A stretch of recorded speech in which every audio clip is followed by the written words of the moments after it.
If you thought Meghan Markle had already hit peak desperation, think again. This time, she's armed with apricot spread, branded napkins, and a shortbread mix. To celebrate the flop of Season 2 of With Love, Meghan, she put together gift boxes for a handful of superfans. Except these superfans have fewer Instagram followers than your neighbor's cat. One pair of recipients, sisters Danielle and Erin, hosts of a podcast that literally no one outside of their family has ever heard of. Inside their precious delivery, a spatula, twine-wrapped lavender boxes, pink cookware, and jars of jam stamped with her logo. Hardly groundbreaking.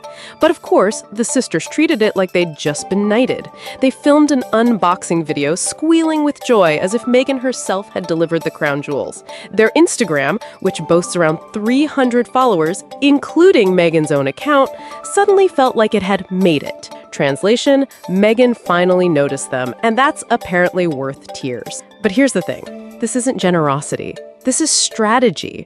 Meghan has a graveyard of half-baked trademarks, half-sold kitchen products, and expired merch cluttering her brand. Cheapest way to recycle it all? Ship it to anyone who will squeal online. That's not brilliance. That's desperation dressed up as fan service. Just when you think the cringe has peaked, Meghan takes it further.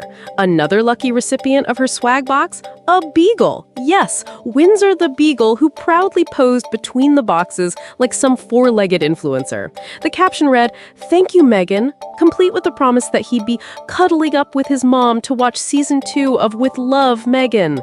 If that's the marketing strategy, bribing dogs with napkins and jam, then somebody needs to tell her this isn't brand innovation. It's parody. And it didn't stop there. Another influencer, this time with fewer followers than your old high school best friend's Etsy page, also got a box. Cue more tears, more gushing, more dramatic proclamations that Meghan personally reached down from Montecito to bless them with a spatula.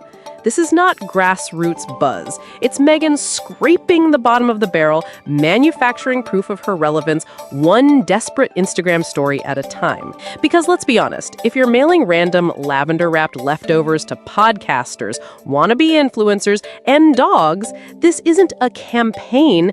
It's damage control disguised as marketing. And it reeks of one thing: panic. Here's the real kicker. This entire stunt isn't even about generosity. It's about survival. Meghan has a backlog of abandoned trademarks and leftover products, wine boxes, cookie mixes, apricot spread that all risk expiring if they're not in circulation.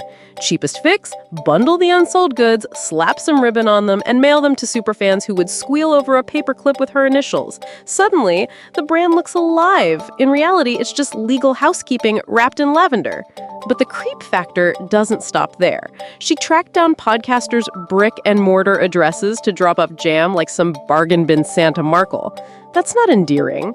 That's unsettling. And when your marketing plan is so weak that sending a box to a dog feels like a viable strategy, it's not the beginning of a comeback. It's the closing credits rolling. Of course, Meghan's diehards will still call it genius. They'll gush over napkins like they're crown jewels and insist that marmalade equals innovation. But the audience at large isn't buying it. What they see is desperation. Meghan hustling clearance rack jam, clinging to the Martha Stewart of Montecito fantasy. And when your empire relies on dogs, interns, and podcasts with fewer listeners than a dial-up modem, it's safe to say the brand's gone stale and the jam's gone runny.